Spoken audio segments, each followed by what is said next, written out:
everyone, welcome to my channel Raised to Power by Suman Sinwani.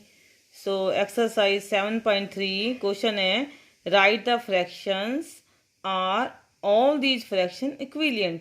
इन सब figures के लिए आपको फ्रैक्शन लिखनी है जो कि आपने 7.1 एक्सरसाइज में सीखी थी, और उसके बाद आपको ये बताना है कि क्या ये सारी फ्रैक्शंस इक्विलियंट हैं। इक्विलियंट फ्रैक्शन के बारे में मैंने आपको इंट्रोडक्शन की वीडियो में बहुत डिटेल से बताया था।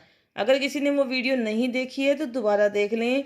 एक बार फिर से मैं यहाँ बता रही हूँ, इक्विलियंट फ्रैक्शंस वो फ्रैक्शंस होती हैं जो देखने में अलग दिखती हैं लेकिन जिनकी वैल्यू सेम होती है। मीन्स जब उनको लोएस्ट टर्म में लाएं तो वो सारी फ्रैक्शंस इक्वल होती हैं। तो पहले हमें इन फिगर्स के लिए फ्रैक्शन लिखनी है शेडेड पार्ट के लिए। तो ये सर्कल 2 इक्वल पार्ट्स में डिवाइडेड है, 1 शेडेड है, तो क्या फ्रैक्शन हो जाएगी इसकी 1/2। इसी तरह से ये सर्कल 4 इक्वल पार्ट्स में डिवाइडेड है, 2 शेडेड है 4 में से, तो फ्रैक्शन क्या बन जाएगी इसकी 2/4। सिमिलरली यहाँ 6 पार्ट्स हैं, 3 शेडेड हैं, तो फ्रैक्शन हो जाएगी 3/6। और यहाँ पे 8 पार्ट्स में डिवाइड किया गया सर्कल को और 4 शेडेड हैं, सो फ्रैक्शन बन जाएगी 4/8। तो फर्स्ट पार्ट में बोला था राइट द फ्रैक्शंस हमने लिख दी। अब आपको बताना है आर ऑल दीज फ्रैक्शंस इक्विलियंट, क्या ये सारे फ्रैक्शन इक्विलियंट हैं। तो हम क्या करेंगे, सभी फ्रैक्शंस को लोएस्ट टर्म में ले आएंगे। 1/2 पहले से ही लोएस्ट टर्म में है, 2/4 हम देख रहे हैं 2 से डिवाइड हो रही है, 2 1 जार 2 एंड 2 2 जार 4, तो 1/2 बन गया। 3/6 जो फ्रैक्शन है दोनों नंबर्स 3 से डिवाइड हो रहे हैं, न्यूमरेटर भी और डिनोमिनेटर भी, तो 3 1 जार 3 एंड 3 2 जार 6। इसी तरह से 4/8 दोनों किससे डिवाइड हो रहे हैं, 4 से, 4 1 जार 4 एंड 4 2 जार 8। तो इस तरह से हमने देखा कि इन सारी फ्रैक्शंस को जब हम लोएस्ट फॉर्म में लाए तो ये सारी फ्रैक्शंस क्या बन गई 1/2 1/2 1/2 1/2, लेकिन देखने में क्या लग रही थी, ये 2/4, ये 3/6 दिख रही थी हमें, और ये क्या दिख रही थी 4/8। तो वास्तव में ये सारी फ्रैक्शंस कैसी फ्रैक्शंस हैं, इक्विलियंट फ्रैक्शंस हैं। तो हम कह सकते हैं yes these are equivalent fractions. Clear, देखने से भी हम देख रहे हैं एक सर्कल था हाफ शेडेड था, ये 1 सर्कल ये भी हाफ शेडेड है, पार्ट चाहे 2 थे इसमें चाहे पार्ट 1 2 3 थे, लेकिन शेडेड तो ये हाफ पोर्शन ही था। ऐसे इसमें भी ये हाफ पोर्शन शेडेड था। Clear, now B part.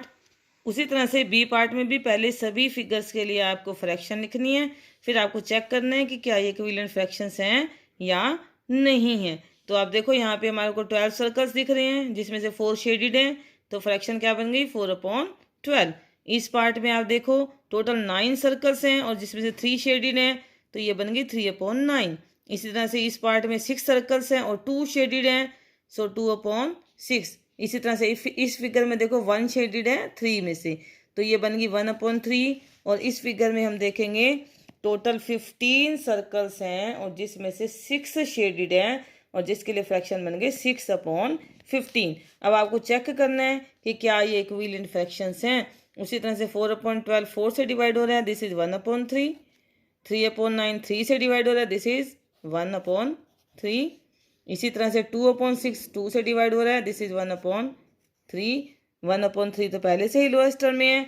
और 6/15 आपको पता है 3 से डिवाइड हो रहा है, दिस इज 3 2 जार 6 एंड 3 5, तो ये फ्रैक्शन बन गई 5। ठीक है, 2/5 फ्रैक्शन बन गई। अब ये देखो बाकी सारी फ्रैक्शन तो 1/3 1/3 1/3 1/3 हैं, लेकिन ये जो लास्ट वाली फ्रैक्शन है ये क्या आई हमारे पास 2/5। It means these all fractions are not equivalent. तो यहाँ पे हमारे पास क्या आ गया था फर्स्ट पार्ट में यस, और यहाँ पे हमारे पास क्या आ गया नो। क्लियर, समझ में आ गई होगी सबको। Now question number 2, write the fractions and pair up the equivalent fraction from each रो।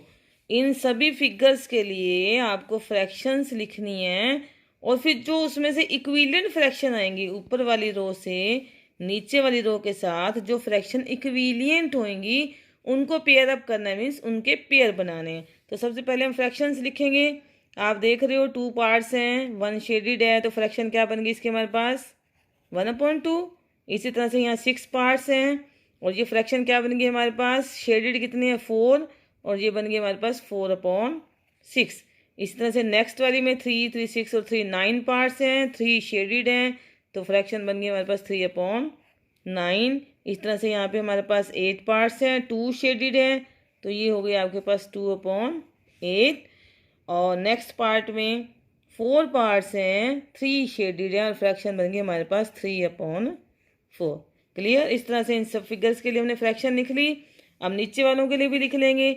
नीचे वाली में देखो ये 1 ट्राइंगल 2 ट्राइंगल्स, ये 2 अलग अलग पार्ट्स हैं, तो इस तरह से 2, 4, 6, 8, 10, 12, 14, 16, 18 पार्ट्स हैं टोटल, जिसमें से शेडेड कितने हैं 1, 2, 3, 4, 5, 6 शेडेड हैं आउट ऑफ 18, तो 6/18।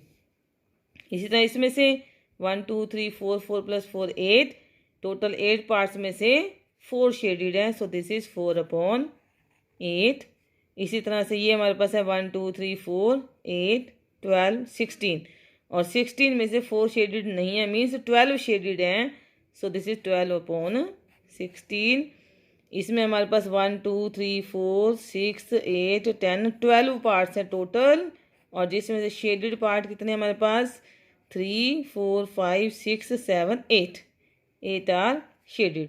और सिमिलरली इस फिगर में भी देखो ये 2 पार्ट्स हैं, अलग अलग ट्राइंगल्स हैं, क्योंकि ट्राइंगल को शेड किया गया है। सो 2, 4, 6, 8, 8 एंड 8, 16, टोटल 16 पार्ट्स हैं, जिसमें से शेडेड है 1, 2, 3, 4, सो फ्रैक्शन बन गई 4/16।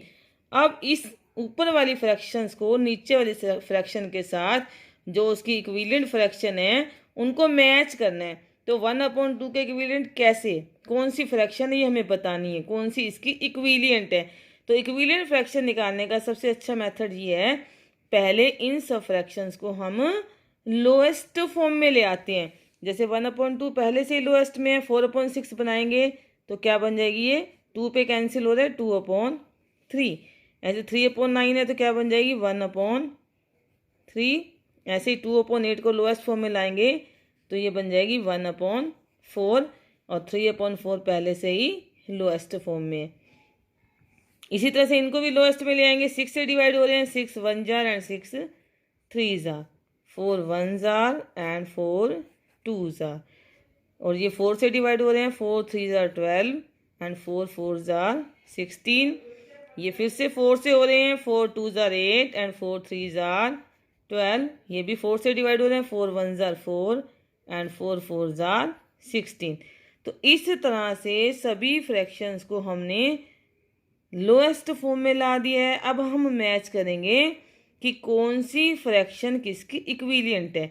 तो देखो ये 1/2 थी, ऊपर वाली लाइन में ये फ्रैक्शन 1/2 है, और इसके साथ 1/2 कौन सी फ्रैक्शन आई है, ये वाली, ये वास्तव में क्या थी 4/8। तो 1/2 और 4/8 ये कैसी फ्रैक्शंस हो गई, इक्विवेलेंट है। मीन्स ए पार्ट के साथ हमारे पास कौन सा पार्ट लगेगा, यहाँ से सेकंड पार्ट, तो ए पार्ट के साथ कौन सा पार्ट आ जाएगा, सेकंड पार्ट। इसी तरह से बी पार्ट में हमारे पास फ्रैक्शन है 2/3, और नीचे 2/3 देखो यहाँ आ रहा है फोर्थ पार्ट के साथ 2/3, क्योंकि दोनों की वैल्यू सेम है। वैसे ये फ्रैक्शन 4/6 थी, ये 8/12 थी, तो बी पार्ट के साथ हमारे साथ कौन सा बी पार्ट के साथ मैच हुआ है, फोर्थ पार्ट। तो बी के साथ किसकी पेयरिंग हो गई, फोर्थ पार्ट की। इस तरह से सी है 1/3, इसकी वैल्यू 1/3 है, और 1/3 यहाँ पे ये फर्स्ट पार्ट आया देखो, तो सी के साथ कौन सा पार्ट आ जाएगा, फर्स्ट। ठीक है। इसी तरह से डी पार्ट की वैल्यू थी 1/4, और 1/4 हमारे पास ये आया है फिफ्थ पार्ट, तो डी पार्ट के साथ कौन सा पार्ट लिख देंगे हम, फिफ्थ पार्ट। और बाकी बच गया हमारे पास ई पार्ट, जिसकी वैल्यू 3/4 थी, और यहाँ 3/4 किसके साथ आया है, थर्ड पार्ट के साथ। तो ई पार्ट के साथ कौन पेयर अप हो गया, फोर्थ पार्ट। ई पार्ट के साथ 3/4 थर्ड पार्ट हमारा पेयर अप हो गया। इस तरह से हमने ऊपर वाली फ्रैक्शंस को नीचे वाली फ्रैक्शंस के साथ इक्विवेलेंट फ्रैक्शंस का पेयर अप कर दिया। क्लियर, समझ में आ गया होगा आप।